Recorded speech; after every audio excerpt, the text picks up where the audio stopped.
대통령이 어제 10번째 거부권 행사를 했어요.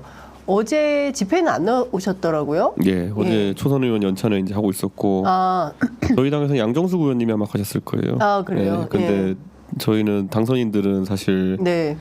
뭐 저희가 뭐 이 최상병 특검에 이런 건에 있어가지고 네. 굉장히 센 목소리 많이 내고 네. 앞장서갔던 건 사실이기 때문에 뭐 네. 그 부분에도 오해가 있지 않을 거라 보고 네. 저는 장외투쟁으로 간다에 대해 가지고는 조금은 조심스럽습니다. 왜냐면 지금은 제가 얘기하지만 어떻게든 표결을 통해 가지고 윤석열 대통령의 특검법을 무력화시키기 위한 시도를 네. 막아내야 되는 거거든요. 네. 그래서 지금은 저는 민주당 의원이든 어디 네. 다른 야당 의원이든지 간에 국민의힘의 의원 한 사람 한 사람 설득하는 게 되게 중요한 과정이다. 그래서 그렇게 생각하지 나머지 밖에서 아무리 장외투쟁한다 해도 윤석열 대통령 그렇게 심각하게 받아들이지 않을 겁니다. 그러니까 예컨대 이번 주 있을 토요일 집회에 많은 사람들이 쏟아져 나온다 한들 윤 대통령의 입장이나 이런 거를 판단을 바꿀 수 없다. 28일 날 있을 재표결에서 확실하게 그렇죠. 특검을 관철시키는 게 훨씬 더 충격적일 거다. 그리고 저는 더 우려하는 게 뭐냐면요. 이게 옛날에 그 박근혜 정부 때도 그때 보면 마지막에 가면 민중대행동인가 뭐 이런 거 하고 이랬었어요. 네네.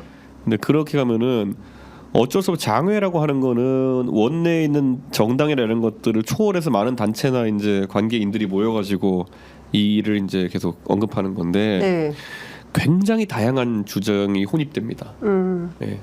이런 거예요. 지금 최상병 특검에 대해 가지고는 보수고 진보고 할 것 없이 전부 다 분노하는 입장을 가지고 있기 때문에 이렇게까지 온 건데 네. 어느 순간 이게 우리가 흔히 상상하는 이 진보 세력의 대규합 이런 방향으로 가게 되면은 제 생각엔 들어오는 세력은 그러니까 뭐 들어오는 어떤 국민의 지지세는 많지 않을 것 같은데 네. 굉장히 빠져나가는 그런 새가 많을 거다. 네, 그래서 저는 그걸 되게 신중하게 가야 된다 지금 그 생각이고 저는 장외 집회는 솔직히 좀 걱정입니다. 이렇게 보면은. 예. 네, 어쨌든 최혜병 특검법 관련해서 거부권을 거부한다 이런 관점에서 집회가 있는 것 같고요. 뭐 얼마나 모이는지는 좀 지켜봐야 될 것 같다라는 생각이 좀 들고 실제로 국민의힘 의원들 많이 접촉하고 계시다고 들었어요. 뭐 전화. 의도적으로 접근하는 분들이 많지는 않은데 네. 어떻게 저렇게 오며 가며 보고 또 이렇게 가끔 오랜만에 보고 이렇게 되면은 살짝 옆에 잠깐 가자 그러면 물어보고 합니다. 이렇게. 근데 네. 예, 분위기는 지금 조금은 이제 21대 국회의원 임기 마무리하시는 이제 낙전이나 낙선하시는 분들은 윤석열 정부에 대해 굉장히 화가 나 있어요. 그래요? 네, 우선 낙천이나 낙선에 대한 직접적인 어떤 그 불만도 있겠지만은 네. 21대 국회를 끝까지 이렇게 욕 먹고 끝나게 하느냐라는 것에 불만이 있죠. 네. 그래서 그분을 좀 얘기하고 네. 사실 뭐 공기업 사장으로 뭐 그걸 마음 돌린다. 네. 글쎄요, 그거가 그렇게까지 그 사람들한테 매력적일까라는 생각을 하긴 합니다. 네. 90개 일자리가 뭐 그렇게 크게 메리트가 있는 것은 아니다. 그리고 뭐 사실 명예가 더 중요하다. 제가 그냥 이건 뭐 그냥 반 농담처럼 얘기하면은 네. 뭐 도로공사니 공항공사니 약간 이런 좀 끝발 있는 자리는 이미 다 찼거든요. 예. 나와 있는 뭐 한국학중앙연구원 뭐 이렇게 예, 그런 건 전문성 있어야 갈 수 있는 자리. 네. 예. 좀 애매하게 나와 있는 것들이. 그러면 28일 재의결 때 국민의힘 의원들이 최소한 17에서 25표 정도는 최혜병 특검법 가결표를 던질 수 있을까요? 저는 이제 그게 이제 추경호 원내대표의 전략이 뭐냐에 따라 달렸다 봅니다. 만약 들어와가지고 피켓 시위하자 이렇게 돼 있으면은 네. 그런 거는 저는 입법부의 일원이 하면 안 되는 방식일 거라 보거든요.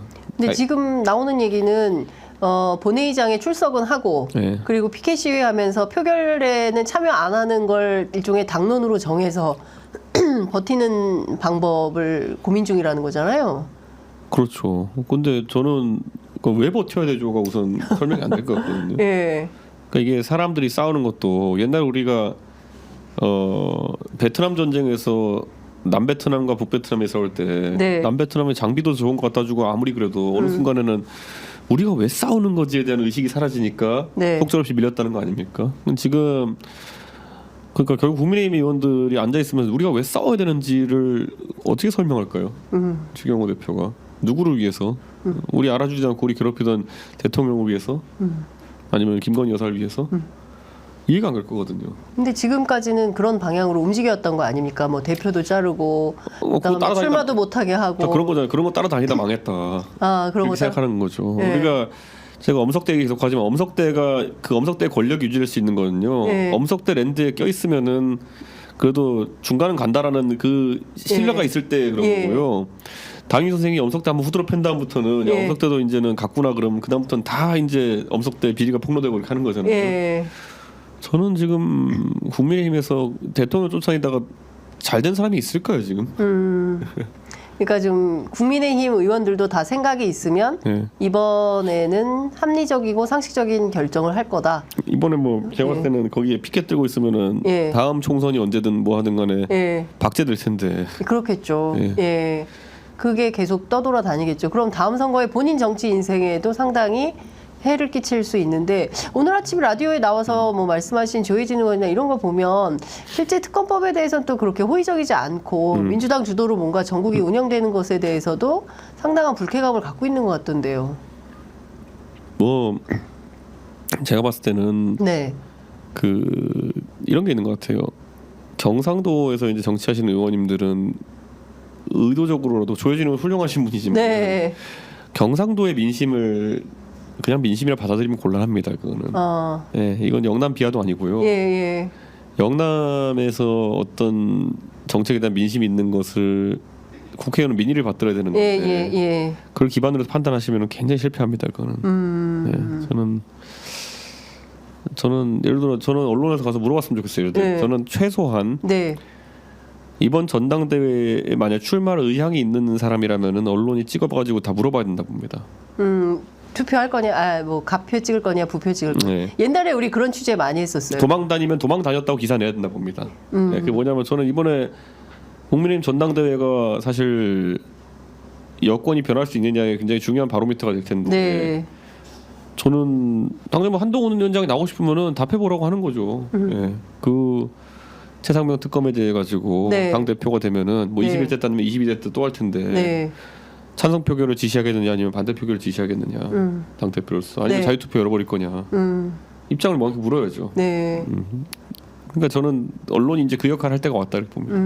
근데 사실 생각해 보면 저희가 옛날에 그런 취재 많이 했거든요. 그러니까 기자들 반 나눠가지고 가나다 순으로 정리해서 직접 다 전화해가지고 가부 찍어가지고. 아니 우리 안철수 대표님 얼마나 대선 주자로서 또 그리고 당권 주자로서 용기 있게 나서셔가지고 좀 뜬금없는 타이밍이겠지만은. 갑자기 저는 소신에 따라 가지고 특검 찬성 표결하겠습니다. 제 얘기가 들어오면은 얼마나 멋있습니까? 그래서 반드시 그렇게 투표를 해야 될 거라고 생각을 하는데 지금 뭐 3인 정도밖에 없어요. 김웅 의원, 안철수 의원 그리고 유이동 의원. 나머지 분들은 제가 뭐 이름은 여기서 얘기 안 하겠지만 그것보단 더 나올 거라고 봅니다. 몇 표 정도 더 나올 거라고 보세요? 지금 그냥 최소한 제가 생각엔 거기에서 한 2-3명은 더 나올 것 같은데. 2-3명이요? 뭐 그분들의 구체적인 의사를 들었다기보다는 그분들이 현 정권에 대해 생각하는 거나 이런 걸 들어봤을 때 저는 그 정도 나올 수 있다. 그러면 최대 5에서 6명이에요? 거기다 불참이 많을 겁니다. 불참. 불참이 한 10명 넘어가면 이제 골치 아픈 거죠. 뭐 이 사람들 다 나오라고 한다는 거잖아요. 근데 전화 안 받는 분들도 요새 많아졌어요. 선거 끝나고 나서. 그렇죠. 당장 우리가 뭐 전 의외로 하태경 의원하고는 이 얘기 상의해 본 적이 없는데 하태경 의원 어떻게 할 거예요? 하태경 의원 가표 던질 가능성이 높다고 민주당인가 뭐 어느 쪽에서 계산을 한 걸로 제가 알고 있습니다. 그러니까 하태경 의원은 본인이 뭐 영남 출신 의원이라고 하지만은 사실 매번 젊은 사람들의 어떤 지지를 받고 그리고 그러기 위해서 노력해왔던 사람이고. 그런 맥락에서라면은 뭐 사실 하태경 의원이 뭐 이해람 중사 사건이나 여러 다른 군의 안타까운 사건들에서 보여줬던 그런 자세 그대로 간다 그러면 찬성이죠. 그 아까 뭐 여러분들께서 전화 연락 많이 한다고 하셨잖아요. 정치인들은 연락 안 옵니까? 정치인들은 저한테 연락을 요즘 들어서 이제 연구단체 가입해달라는 얘기가 뭐고 아니 개혁신당으로 옮기겠다 이런 분들은 없어요? 아직은 안 나올 겁니다. 그런 사람들이. 아직은. 그 아마 국민의힘 전당대회나 이런 거 보고 움직인 사람들 많을 겁니다. 이번 전당대회 보고 나서 그렇군요.